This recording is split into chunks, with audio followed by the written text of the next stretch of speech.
اگے جا کے جوگی دے ہاتھ جوڑے سانو اپنا کرو فقیر سائیں. وارث شاہ فرماتے ہیں اگے جا کے جوگی دے ہاتھ جوڑے سانو اپنا کرو فقیر سائیں. تیرے درس دیدار دے ویکھن لئی آیا دیس پردیس میں چیر سائیں. تیرے درس دیدار دے ویکھن لئی آیا دیس پردیس میں چیر سائیں. اور صدق ہار کے نال یقین آیا اسی چیلڑے تے تسی پیر سائیں.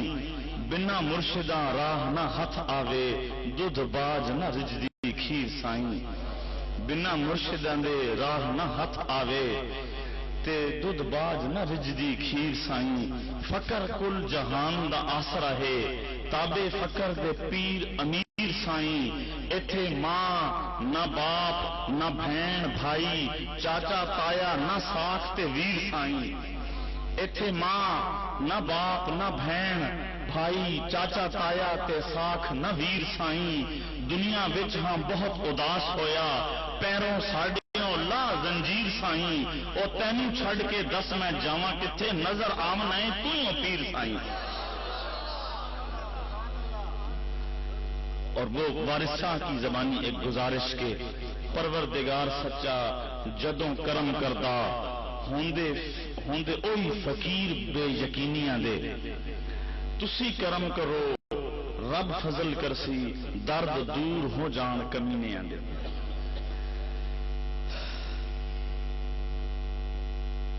محترم صدیقی صاحب کی گفتگو کے بعد وہی ایک تربیتی اور محبت کے پیغام کے جو سلسلہ محترم مبشر صاحب نے انگریزی میں جس طرح خوبصورت انداز میں پیر صاحب کی محبت اور امام حسین کی شہادت کا فلسفہ بیان کیا اور وہ پوری دنیا میں لوگوں نے سنا. پھر اسی انداز میں پیر و مرشد کی محبت کو محترم صدیقی صاحب نے بیان کیا. ہمارے ساتھ یہاں پہ موجود بیٹھے ہیں.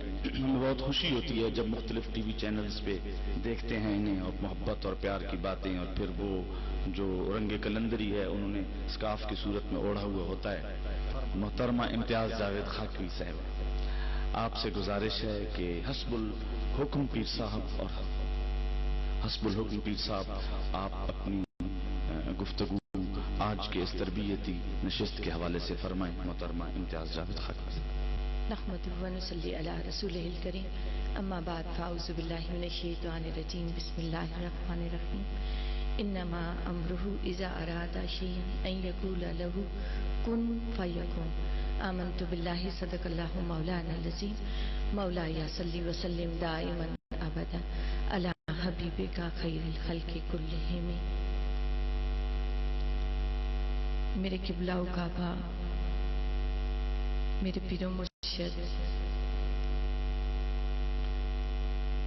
اور طالبان حق، میں سمجھتی ہوں کہ اس طرف بھی بیٹھے ہوئے وہ حق کے طالب بھی ہیں اور ادھر بھی میرے پیر و مرشد کا حکم ہے اس لیے میں یہاں موجود ہوں.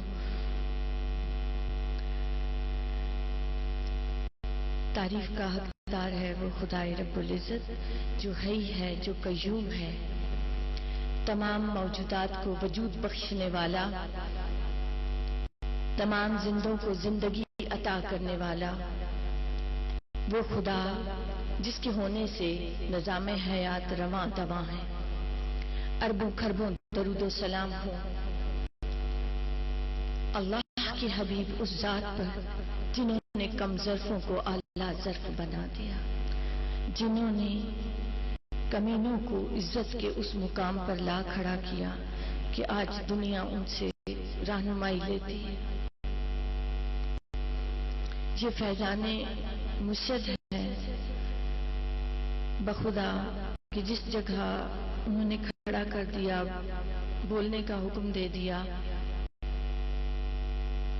اللہ پاک نے عزت رکھ لی. اور آپ ہی کا موضوع آج دیا ہوا تھا کہ محبت پہ بولنا ہے. میں بہت چاہ رہی تھی، آج دل سے دعا نکل رہی تھی کہ طارق بھائی مجھے پہلے بلا لیں. اس لیے میں نے کہا کہ پیر صاحب کے سامنے بولنا میرے لیے سب سے کٹھن کام ہے. اب وہ سارے الفاظ سب جا چکے ہیں، نہ مجھے صدیقی صاحب کی طرح بولنا آتا ہے، نہ مبشر کی طرح اتنی پیاری گفتگو کرنا آتی ہے۔ ایک شعر یاد آ رہا ہے کہ تیرے در کے بھیڑ بھڑکوں میں، تیرے در کے بھیڑ بھڑکوں میں ایک تنہا تنہا میں بھی سہی، تیرے در کے چیتے شیروں میں ایک ماڑی کبوتری میں بھی سہی، تیرے در کے زاہد عابدوں میں ایک اوگن ہار سا میں بھی سہی۔ اللہ رب العزت نے ارشاد فرمایا انما امرہ اذا اراد شیئا ان یقول لہ کن فیکون۔ اللہ پاک جب کسی امر کا ارادہ فرماتے ہیں تو فرماتے ہیں کن فیکون، پس ہو جاتا ہے۔ گویا یہ لوح و قلم، یہ زمین و آسمان، یہ جنت، یہ عالم ناسوت ہے، یہ عالم ملکوت، عالم جبروت ہے، یہ عالم لاہوت، یہ لوح و قلم ہے یا یہ زمین و زمان، ہر چیز کو وجود ملا تو اس کن کے ذریعے وجود ملا۔ کیا اس کن سے پہلے بھی کچھ تھا؟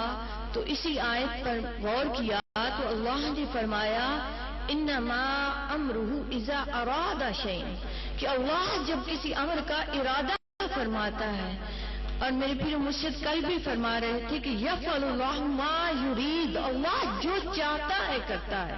تو وہ ارادہ کیا تھا کہ کن سے پہلے بھی خدا کے سوا کچھ اور تھا، اور وہ کیا تھا جسے اللہ نے ارادہ کہا کہ گویا ایک خدا تھا اور ایک خدا کی چاہت تھی، ایک خدا کی محبت تھی۔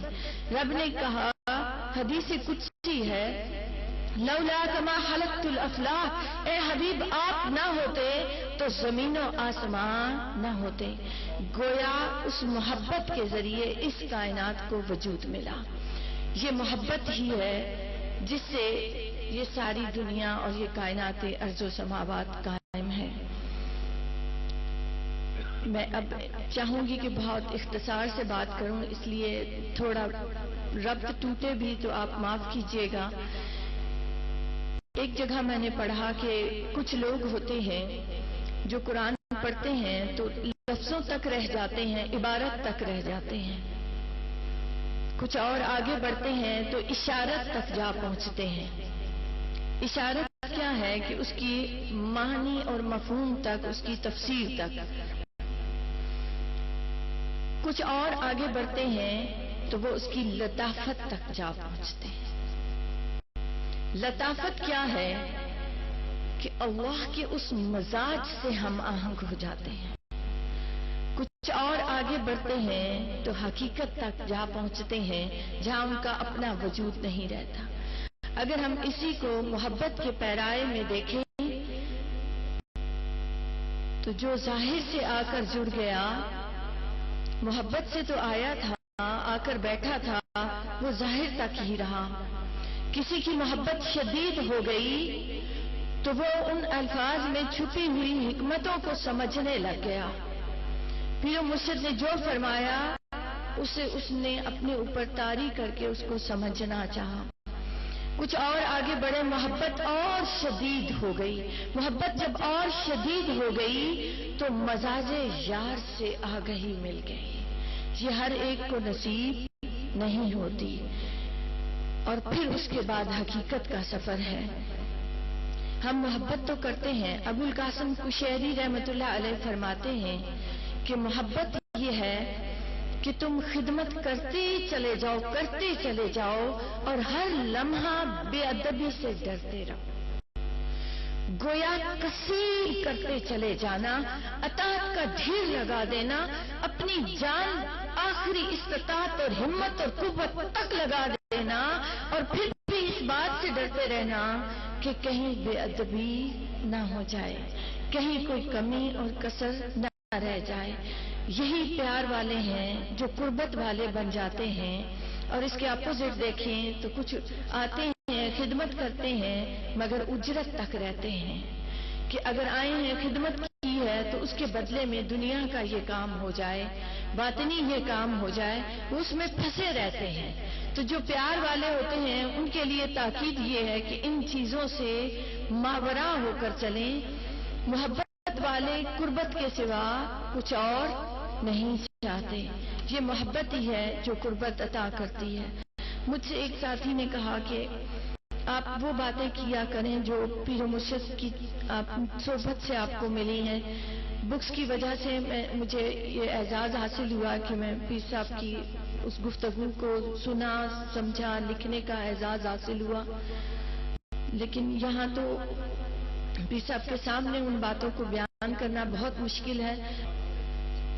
تو میں اس کو یوں کاؤنٹ کروں گی. ابھی بہت پیاری گفتگو ہوئی ہے مجھ سے پہلے, تو میں اسے اس انداز سے دیکھتی ہوں کہ میں نے جتنا وقت یہاں گزارا, جب بھی میں پیر مرشد کے پاس آئی تو ہر دفعہ جب میں واپس گئی تو کوئی ایک بات ایسی سیکھ کر گئی جس نے میری زندگی کے رخ کو بہت بدلا.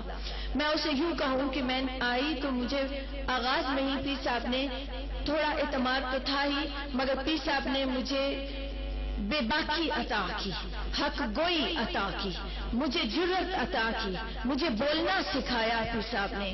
میں نے پیر صاحب سے بھی یہ بات کہی بہت عاجزی کے ساتھ کہ وہ اقوال جو میں کبھی جمع کیا کرتی تھی اور میری سمجھ سے بہت ماورا ہوا کرتے تھے, وہ حضور غوث الاعظم کے سلطان بہو رحمت اللہ علیہ کے حضور داتا صاحب کی ایک عادت میں تھا.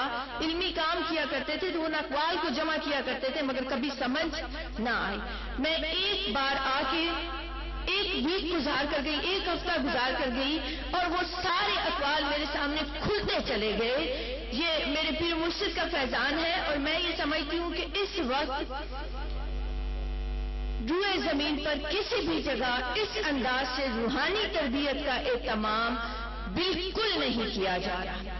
تو جب میں نڈر ہو گئی, جب میں بے باک ہو گئی, جب میں اعتماد میں حد سے بڑھ گئی, جب مجھے بولنے کی سمجھ آ گئی, تو میری گویا گردن کو پکڑ لیا. صبر سیکھو, برداشت سیکھو, سہنا سیکھو, اور اس کے لیے مختلف ان تربیتی مراحل سے گزارا اور آگے بڑھی. تو ایک دن آپ نے فرمایا تھا کہ امر سب کے لیے ہوتا ہے, توفیق اور سعادت سب کے لیے نہیں ہوتی.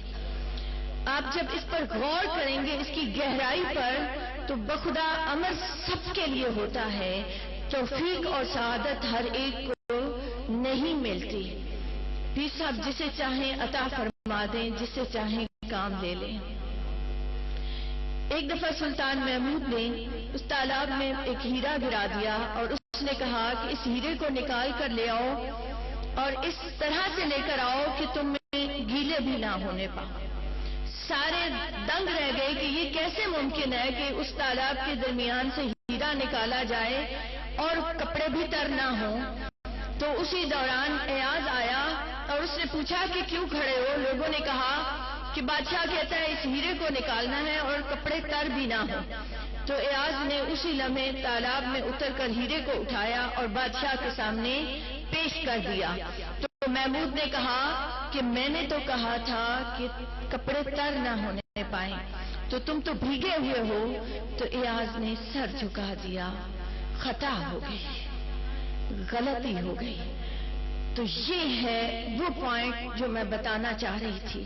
جاننے کی, علم کی کوئی حد نہیں ہے. ہم جتنی کتب پڑھتے چلے جائیں, علم ختم نہیں ہوتا. مگر بہت آسان سا نسخہ پیر صاحب نے دے دیا کہ تسلیم کا بار اٹھاؤ, بوجھ اٹھاؤ خود سپردگی کا. زندگی اتنی آسان, اتنی رنگین, اتنی پربہار, اتنی خوشگوار ہو جاتی ہے کہ اس کے بعد کوئی غم اور کوئی دکھ ہی نہیں رہتا. جب اپنا آپ حوالے کر دیا تو اب کچھ سوچنا کیا, اب کچھ پلان کیا کرنا. اپنا ہاتھ اس پلانر کو دے دیا ہے کہ جو مجھ سے بہت بہتر سوچتا ہے, مجھ سے بہت بہتر کرنے کی طاقت رکھتا ہے. میں سمجھتی ہوں کہ ہم میں جو اختلافات آتے ہیں اس کی بیسک وجہ یہ ہوتی ہے کہ شاید ہم سب پیر مستوار بننے کی کوشش کر رہے ہوتے ہیں. ہمیں اپنی اس جگہ کو لوکیٹ کرنا ہے کہ ہم کس جگہ پر ہیں, اور اسی جگہ پر ہم اچھے لگتے ہیں. ابھی ہمیں اسی جگہ پر تربیت حاصل کرنی ہے. اللہ پاک ہمیں پیر صاحب کی صحبت تا قیامت عطا کرے, بلکہ قیامت کے بعد بھی پیر صاحب فرماتے ہیں کہ کوئی تا حیات رفیق بناتا ہے, ہم بعد از ممات کے رفیق بناتے ہیں. اور ہمیں فخر ہے کہ ہم بعد از ممات بھی حمفی صاحب کے رفقا میں انشاءاللہ العزیز شامل ہوں گے. بہت شکریہ. وما علینا الا البلاغ. استاد حیدر علی آتش نے کہا کہ بدن سا شہر نہیں، دل سا بادشاہ.